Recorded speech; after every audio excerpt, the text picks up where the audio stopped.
are in the month of October. This is Halloween. This will be as far as I sing that song. That's all I really know. Too.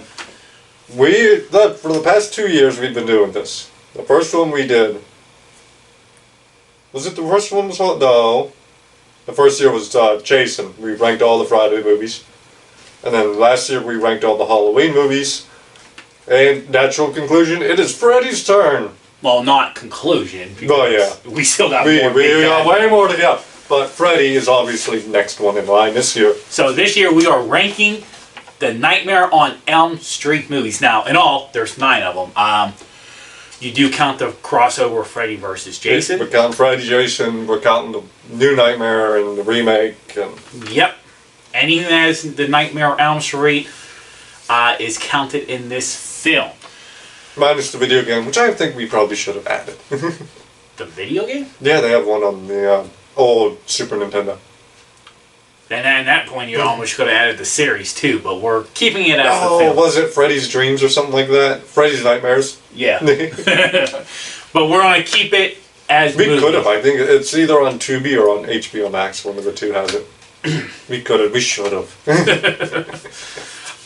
We disagree on quite a few of these.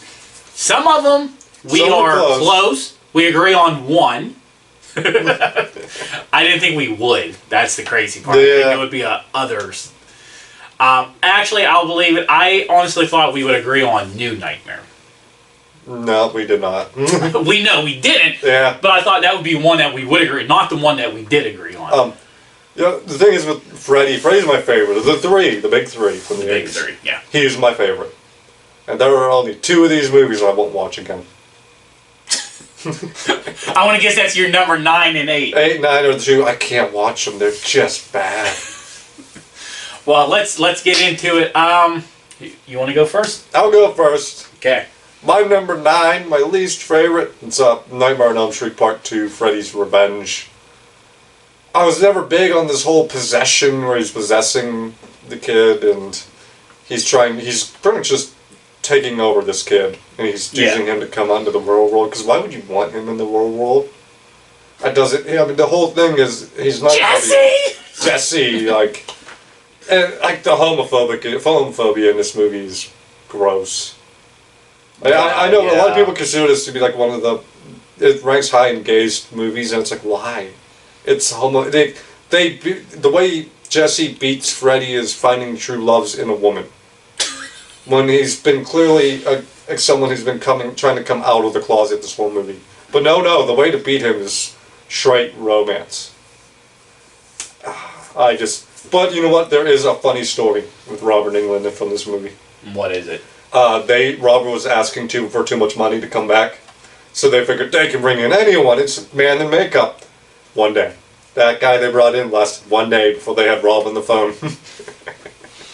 Did that one day make the cut of the film? I don't think so. Oh, so it was a total waste. It was a waste. They ended up giving Rob everything he wanted. There you go. I'll add more into that in just a minute, because... we'll get to yours. I knew this was going to be at the bottom of your list. This is at the bottom of everyone's list. My number 9. Now, I'm not going to say I can't watch it. I just thought it was just that bad. Freddy's Dead: The Final Nightmare. Now, there are elements that I did like. Adding that he had a daughter. Yeah, that was good. That was a good touch. But that was that really coincided with Jason too, and the Final Friday. Not the Final Friday. Jason's dead. Jason Goes to Hell. Yeah, Jason Goes to Hell. The Final Friday. Yeah, because now you add an element to a staggered a franchise on its way out, that there are other parts of his character. Now, we've seen through the rest of the film, you know about his mom being a nun and raped by the maniacs. Yeah. You know that. But you don't see Freddy's childhood beyond how he was conceived. They did do that, and I did like that. Alice Cooper being his dad. Yeah. But then literally after that, it literally seemed it was made for a TV movie. The jokes fell flat. Leaving Springwood to go to the next town over to get children that way. so far in the future, 10 years into the future. It seemed like they hired somebody who was in like the 7th grade and wanted to write a Freddy movie. That's what you got. And that's why it's my number 9. My number 8 is part 5. Nightmare on Elm Street, part 5, Dream Child. I really like the concept of Dream Child. Yeah. But I think the delivery fails. I think I'll talk more in a minute. Yeah. I agree with that. Like, they had some Freddy elements in it that were really cool. I like the comic book kill. I like him killing the boyfriend, and you see him in the truck, and he's got the shifter on his side. He's sitting there chugging down whiskey. Great scene, great moment. But was that in 5 or was that in 4? 5. Dream Master was 4. Yeah, well, that's the scene I'm talking about. Because now I'm like, is that in 5? No, I think that's 4. No, that was in 4. Oh, well, scratch that. I'm sorry. I just had that moment like, wait a minute, no. He took out the guy on the bike in 5. Yes. But Dream Child, I think it could have been better executed. And I think that could have been a better launching pad to something else. Because up till now, everything was such a good setup to the next movie, minus 2. You know, I think here's my opinion with Dream Child and Freddy's Dead. You see that they went with a story arc. Yeah. You know, the Dream Warriors, Dream Master, Dream Child.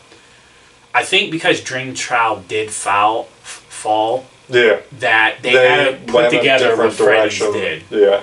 And I think that did hurt Freddy's Dead because... You did have a nice story arc going. And honestly, you see it in the Jason story arc with Tommy. They were going to a direction, and then that third part just fucked them all over. To where you seen 7 just restart. Well, almost like a reboot, but restarting. My number 8 is Freddy's Revenge. Justin's number 9. That storyline you talked about, the possessing of the child of Jesse, I thought they made it so confusing to a degree because the pool scene. That was a good scene. It was a good scene, but I felt like, what were they seeing? Were they seeing Jesse? They were seeing Freddy. Or, okay. Then by all rights, Jesse was ripped to shreds. Yeah. So, how was he survive? I think it was, don't ask questions about that movie. I think Craven said it the best. He's like, if you really think about it, that pool scene is terrible. Because you've got Freddy there, and he's not a big man. And you do have some really big teenagers at that pool scene who are running around scared of the small guy. Yeah, that is true. That is so true. And then it's, like I says, what confused me about it... He shouldn't have his powers anymore because he's in the real world now. Yeah, so basically he is somebody you can take out with these. You know, and that's a good point too. With my hatred, not hatred, but just dislike is with that pool scene, Jesse should have been completely killed. Yeah. His bodyguard. If you're telling me that those people saw Freddy and not just Jesse running around with the glove, because they did, like, there are scenes where he had the glove on his hand. Yeah. And he woke up. Well, now Jesse's completely gone, but yet Jesse's still there. So what did we see? If you're telling me we saw Freddy, those people saw Freddy, then Jesse's did. It didn't make sense. You talked about Robert Englund. I think Freddy's Revenge was no doubt a movie thrown together to start what would be a franchise. But that is my number 8. My number 7 is New Nightmare. Okay, let's... Again. Oh, just to make a note, I did not do this on purpose, but look at my socks. Yeah, I saw that. I thought you did do that on purpose. I did not. You gave me too much credit. I wanted scary socks on for the month of Halloween. My number 7 is New Nightmare. Okay. Again, interesting concept. I like the concept. I like the concept of the monster escaping the book. Failed in execution. All of the kills, pretty much, are exactly from the first movie. And I get it, it's going to be the same because he's whipping off the movie, but again, that makes it boring. You're not bringing anything new to the table, except a new glove and a different version of Freddy's makeup. I do like seeing the actors and actresses behind the scenes being haunted by this character, but it doesn't do it for me. I'll add more down the road. My number 7, we talked about it, Dream Child. So yeah, I think this was definitely a film that they were building towards, because now Freddy was going to have a complete challenger, like someone that was going to rival him. And you've seen, because you start off with Dream Warriors, where a group of kids like, hey, we're going to figure this out. Then the survivor, Dream Master. Well, she wasn't really the survivor. The last Dream Warrior passed on the ability to the Master, who became the Master. But she wasn't strong enough. But what would be the strong one would be the Dream Child. It fell flat. Yeah, if Dream Child was a setup to something. Yeah, I just want to lead to probably something much, much bigger in this universe of horror. This reminds me of somebody grabbing the football, running, going for the touchdown. Spiking it on the 5-yard line. No, tripping. Tripping and falling. Tripping and falling. Because you're like, oh, it's coming out of the gates good. He's running, he breaks the tackle, you're like, okay. It's not even like he can straight himself because he slid out of bounds. Yeah, no. He breaks the tackles, the running back breaks the tackles, and he's running, and he's almost there. You're like, this is going to be a good movie. And then he crosses his legs and fall, and somebody touches him on the back. You don't get the touchdown. That's what it kind of feels like. Like you said, they had a plan. The execution was not there. And it ended up hurting the franchise because of, Freddy's did, now that you put it, it's it felt like they had to scrape the plans and just come up with something else. They did give Freddy a great nickname in this movie, because I think it was the first time they called him this, as a bastard son of 1,000 maniacs. Great name. That's during the breaking the tackle. Yeah. They're breaking the tackle, bastard son of 1,000 maniacs. So, that was the stiff arm to the linebacker. Yeah, that was the stiff arm going. But that is my number 7, Dream Child. My number 6 is a movie that gets too much hate. I agree. That's the remake. He was never going to be Rob. That's fine. He doesn't have to be better than Rob. He just had to be entertaining. And he was. And he was entertaining. Can't remember her name. Mara something. Or Rooney Mara? Yeah. Who played Nancy. She gets a lot of flack from what I know, from what I've heard anyway. I don't know. She did phone it in. But in a way that makes sense, right? She's been traumatized as a child. And it's running underneath her subconscious. So she's not going to be the most normal. And all of her and the guy, I can't remember his name, he was not a good one choice, but they're being sleep deprived. They're going days without sleep. How much energy do you think they're going to have? And to be fair, their lackadaisical approach actually fit the movie. They could have used some pressure kills, but I do think the new Freddy they brought in was great. I loved his one-liners. I loved the... That's one thing I did enjoy. When the heart starts beating, the brain keeps you alive for 7 minutes. Yeah. We have 6 more to play. He had some great one-liners. He's really about a terrifying. wet dream. Yeah. I do love the idea that they implemented in here, but they didn't really finish well, was his potential innocence. That the parents killed him off of bad information, and he may have been innocent. They could have probably kept that as an open-ended answer and not answered whether or not he was innocent or not. Yeah, that's true. Because if they were able to do a sequel, I think you could touch upon that and still not give it away. Just touch upon it. There's still evidence that could suggest that he was just a good guy with the kids. Yeah. No, they really kind of... the script needed some polish. It needed a little bit more polish. But to get as much hate. No. Yeah, it gets way too much hate. This is a good movie. It's it doesn't always have to be better. It could just be entertaining. Mm-hmm. And this was entertaining. I'll give more on that one in a little bit, but my number 6, Dream Master. Now, I don't have an actual problem with Dream Master. I thought it was a good follow-up to Dream Warriors. Like you said, the final Dream Warrior passed on the information to a new character. That element I probably didn't like because it was new, where one of the Dream Warriors would have made sense surviving and going, okay, I'm going to gear up to go up against Freddy. That would have made more sense to me than going, oh, I want to teach you real quick so you can fight him. But other than that...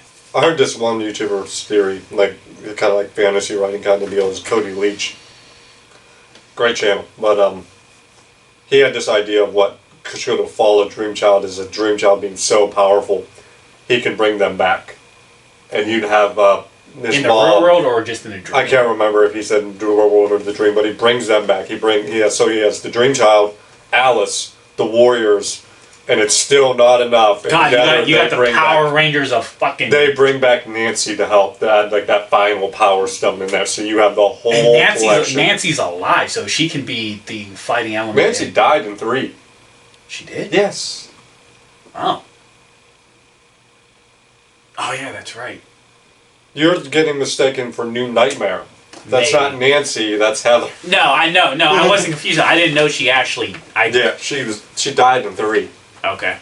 But that would have been a great idea. That sounded pretty awesome. Because now you got the all-star team. Yeah. You got like the 1927 Death Row Yankees going up against you. Because we see through this series that Freddy's powerful, but with the right elements coming out, you can defeat him. Well, especially when like Freddy's dead. I'll talk more about that when I get to it. He really is powerful by the end of the series. Like he is a juggernaut. But like I said, the Dream Master. The Dream Master, like I said, wasn't a bad film. I thought it was a good follow-up to Dream Warriors. I just didn't like the element of a whole new character going up against Freddy when it should have been a survivor of the other one. But other than that, I'm okay. Like, Dream Master wasn't a bad film, and that is my... Well, we'll definitely be talking about that when I get to mine, because of where mine's listed. Yeah! And where's mine listed? Our number 5. 5, let's do it together. Let's bang it out. The one we agree on. Freddy versus Jason. I don't know where we... This is just everything it needed to be. Yeah! It's Freddy, it's Jason, they're fighting, it's perfect.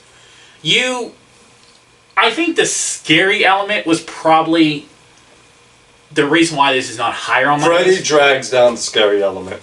Yeah. It would be higher, too, on my list if Freddy had more kills. Why is Freddy not killing anyone in this movie? He had 1. That was the stoner. No. Not Jason kills the stoner after Freddy possesses him. Okay, yeah, that's right. Oh, Freddy had 1 kill. It was the guy from the insane asylum who knows Freddy's history. He stays alive long enough to relay that information to the guru. He goes home to get something and is killed. That is right. Wow.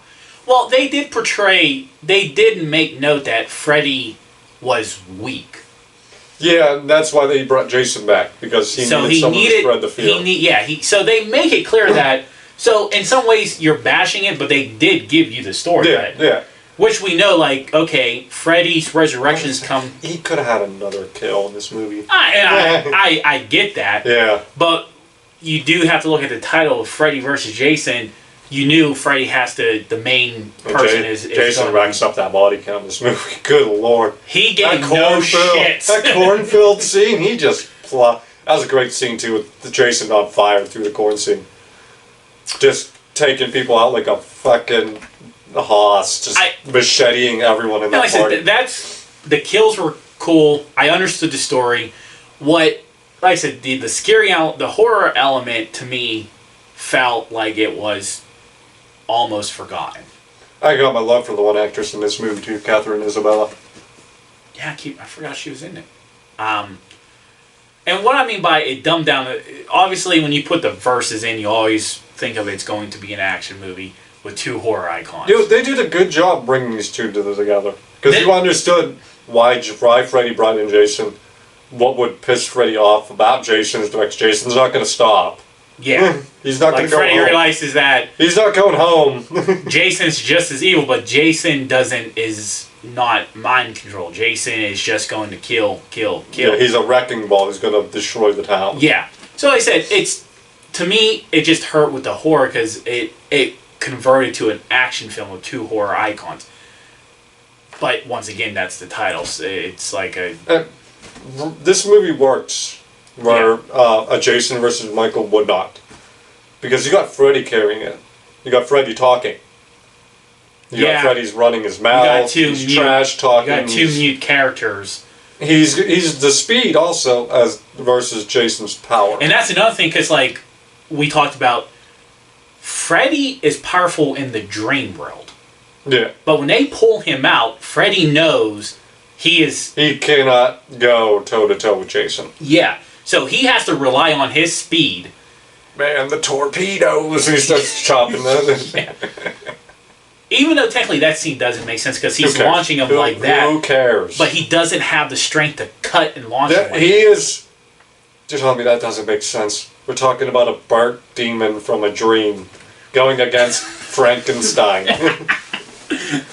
You gotta love the horror. You gotta love the horror genre because you can debate like that. Like, wait a minute, you made it clear when Freddy comes out of the dream world that he's burnt, but he's not superhuman. But then you give him scenes where it shows otherwise. I think also like those knives are sharp as shit. You still need the force to cut. Who cares?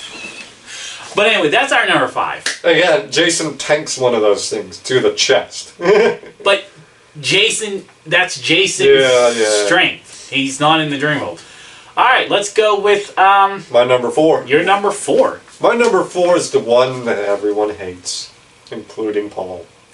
I didn't say those jokes work. Damn it. For who? For me. Freddy's Dead is a wonderful fucking movie. The map scene, God, hysterical when it just opens.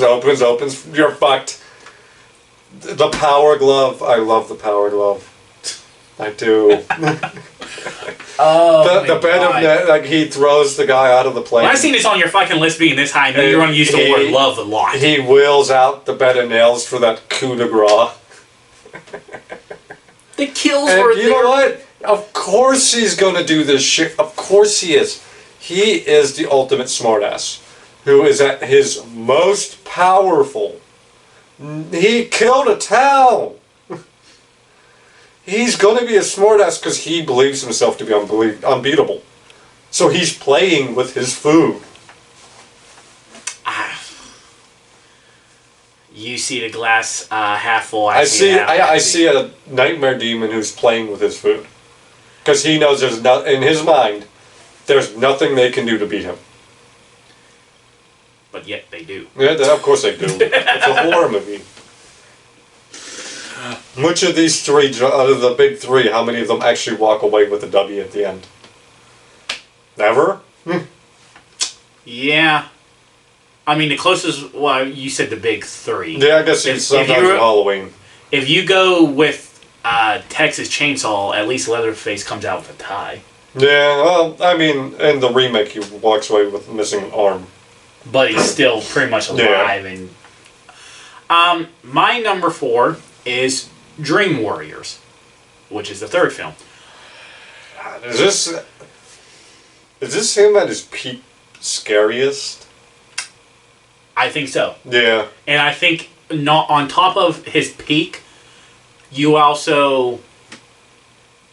It's a much big improvement over Freddy's Revenge. Oh, God, yeah. Night and day. Then you introduce a new concept. You introduce the concept of a planned fight back.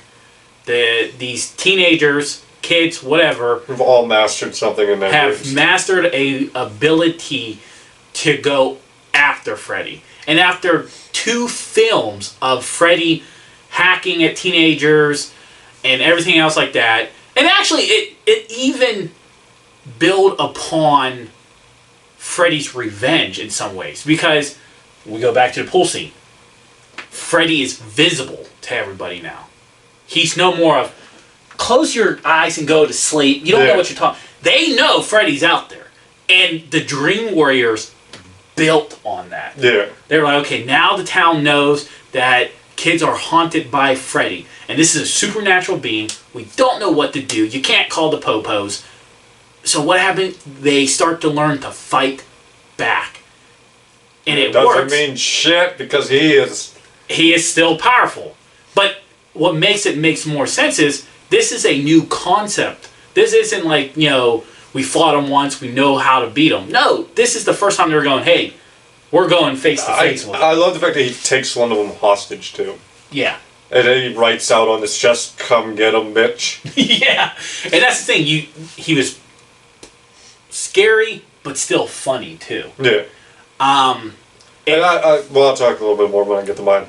But now that we're in the top tier of the thing, I thought this was probably a really good follow-up to Freddy's Revenge, a really good recovery in the franchise at this point. That is my number 4. I mean, this has got to be one of the greatest comebacks. From like a death knell of Freddy's Revenge to the height of Dream Warriors. Yeah, a lot of movie channels that play the marathons, you can really never watch Freddy's Revenge. No, it's not really included. Like, I think AMC included it one year in their run, and I think that's the only time they ever included it. Like, I have the box set. That's the only way I watch Freddy's Revenge is on the box set. So, but that is my number 4, Dream Warriors. Let's go with your number 3. My number 3 is the OG. That's great of a movie as it's been outdone. We almost agreed. Yeah. But, this is just perfect. You introduced this terrifying monster that no one was ready for. This guy scared the piss out of a generation. Perfect casting with Rob. Perfect caster with Heather Langenkamp. You had a great little... You just gotta appreciate the concept. They did like a great little thing where you think you're following the one woman, but you're actually going to be following Nancy. Yeah. Because they kill that main character off quickly and they pass the baton on to Heather. That was a great little transition. If there was one flaw in the movie, it's that stupid ending. Where they get locked into the car, it starts driving itself, and the mom gets sucked in through the door. Wasn't that 2? No, that was 1. Oh. Oh yeah.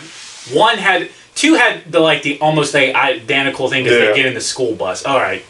But, number 1 was just perfect horror movie that kicked off a franchise.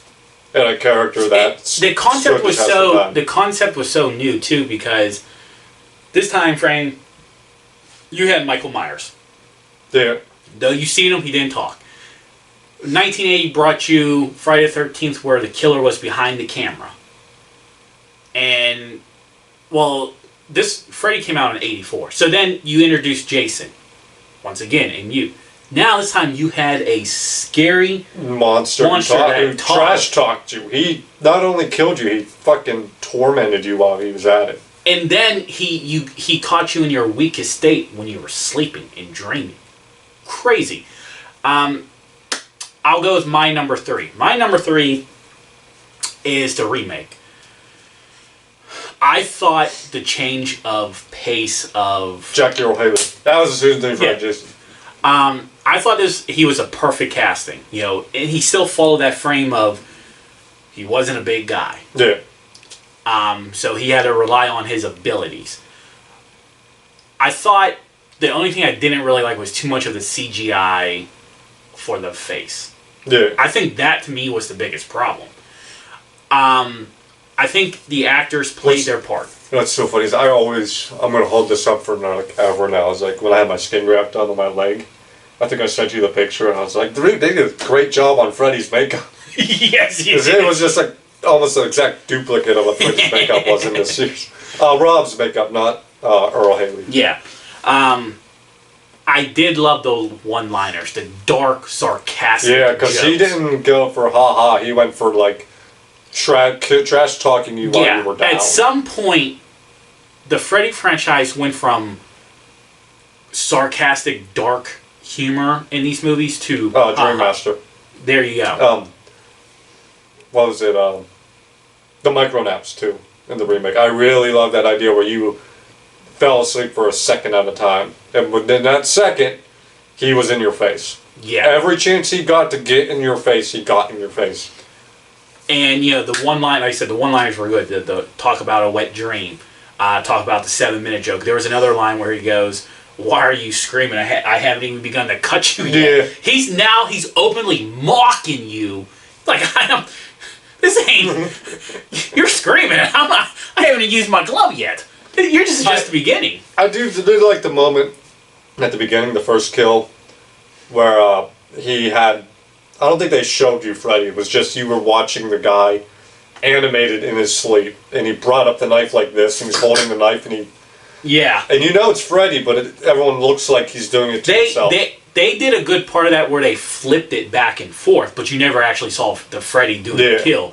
You just seen him in the dark dream world of the diner, and then back to the regular diner, and then you seen the kill happen in the regular diner. Yeah, this movie gets so much hate. And it does not deserve it. And it don't deserve it. If your biggest argument is that it's not Rob, then you do not know the concept of a reboot or a reimagination or a remake. And, you know, Jason had that same issue. Oh, we want Kane Hodder. But then people fucking said he... Well, I'll say this. With Freddy vs. Jason, they should have had Hodder. Yeah. Hodder's doing so much of your legwork trying to get that movie, and you didn't bring him in. That is different. But then when they rebooted the franchise, the guy who was Jason looked scarier than Jason. That's the type of shit you want. Jackie in this one, he didn't, like you said, he didn't need to be better. I thought he was on par. I thought it was like, hey, this guy is going to be the new generation of Freddy for the new generation to come of this franchise. Yeah. And then, you know, it made enough money for a sequel, but the hatred it got after the fact hurt it. But it's my number 3. My number 2, I carry on my love for the Dream Warrior. The Dream Saga. That's the Dream Saga. Like, Dream Warrior was fantastic. The scene where he comes out of the TV, you know, welcome to Showtime, you bitch, or something. He puts her through the TV. The puppet scene where he uses the guy's veins. Oh, yeah. That was sick. I do like, too, like, they really, like, when the Dream Warriors try to fight him, he separates them and takes them out one at a time. Because, you know, another master thing that this film did is that he knew they could be strong as a group, but individually they still had their flaws, and he had he would have them in a one-on-one. As the more he knocked off, the stronger he was getting. You just had so many great little elements. The chemistry was wonderful, especially between Kristen and Nancy. I love the fact that Kristen reached out when she was being attacked by Freddy, and the person she grabbed was Nancy, and Freddy looked up like, you. Oh, no. This is a fantastic movie. It is damn close to being number 1, but it's not. I'll be honest with you. Even though Dream Warriors is number 4 on mine, but compared to where it's at in the timeline, this really saved the franchise. Dream Warrior? Yeah. Yeah, it did. It did. It bought it all of its sequels. Every sequel that followed after Dream Warrior. You know what? Honestly, I agree with that. If Freddy's Revenge underperformed, you knew you were going to get at least one more film. Yeah. But this film was such an improvement that it really did build 4, 5, and 6, and 7 if you want to count New Nightmare. I love the part where the mom is checking on Kristen, and you hear the voice in the background, "Where's the bourbon?" And they set that up at the beginning, because when she woke up later toward the end, and the mom comes in, and it's like a rehash of the beginning, and you hear "Where's the bourbon?" And you're not thinking too much on it. You're kind of like trying to figure out what's going on. And then Freddy pops in and stabs her mom, and he's like, "Oh, where's the bourbon?" Yeah, this definitely saved it. I love the paper mache house she made of Freddy's house. That was really cool. So yeah, I think we universally agree that Dream Warrior pretty much saved the franchise. Yeah. My number 2 is the original Nightmare on Elm Street, and honestly, the remake and this one can be almost tied for their position. So, like you talked about it, this was a new concept. You know, the killer talks. It's a demon. It mocks you. This was such a fresh, and then it was still scary. Yeah. They found a way to make it scary. I watched Nightmare on Elm Street way too early. I remember the day because it was New Year's Eve. It was 97 going into 98. So, it did, for a first film in a franchise, it did literally everything It had to right. do. It was perfect, of course. Yeah. And that is why it made number 2, and I'll explain my number 1 after Don't Justin. understand. After Justin does his number 1. My number 1 is the Dream Master number 4. I love this movie. I love Alice. This movie got number 1 because of Alice. Was such a fun character. Lisa Wilcox was amazing.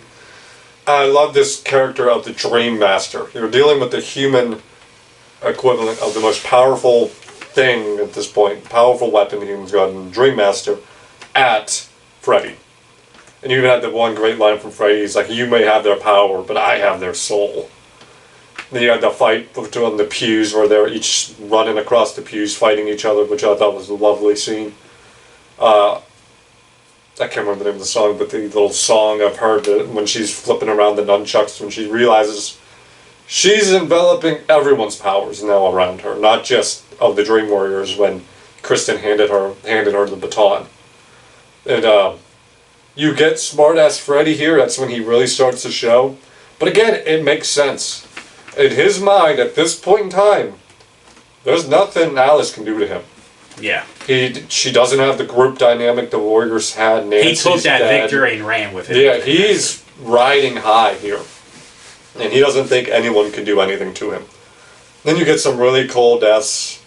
Like when the woman's having like the asthma attack and he's like, there, let me give you a kiss of life with a breath of fresh air. And she's just swelling up like a balloon. And you get the scene where they're trying to save their friend who's being the Roach Hotel. And he's running Alice and her boyfriend in a circle, in a loop. He's got them trapped in a loop. And that's really where you're seeing Freddy, like, no, this is Freddy at his most powerful. He's got these two in a fucking loop. Yeah. Stuck and helpless while he's killing their friend. There you go. Now, my number 1 is The New Nightmare. Wes Craven's New Nightmare. Why I like this one so much is really I do like the concept. Oh, wait. What? In Dream Master, Alice is the only one to beat him in the Nightmare. That's why she You got can do Dream Child too, but he just sucked Freddy back in.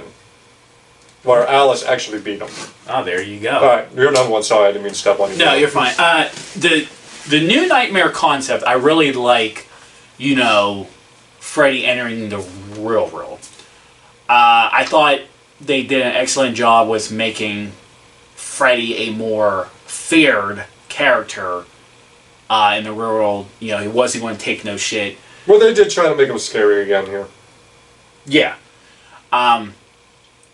The new outfit, you know, the jacket. I hated that. I hated that jacket. I liked it. I don't know why. I can't really sit here and tell you why. That really seemed like doing the boon of everyone needs a trench coat. And it's like, God, that. But he was definitely more menacing. He was still more evil. And then have the actors from the original film deal with the psychological effects. Scary movies, you know, you always hear actors talking about how like it's an experience.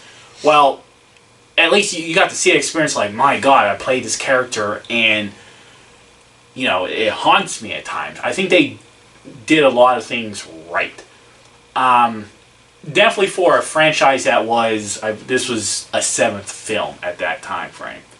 So, I thought they kind of reintroduced a new version of Freddy, and honestly still kept it Robert Englund and all of that. Like if you wanted to probably say a reboot, or you know, I don't know what you want to call it, a soft reboot. I'd just say a different twist. Yeah, a different twist. This would did it well. When it comes to horror characters, you haven't seen it done since.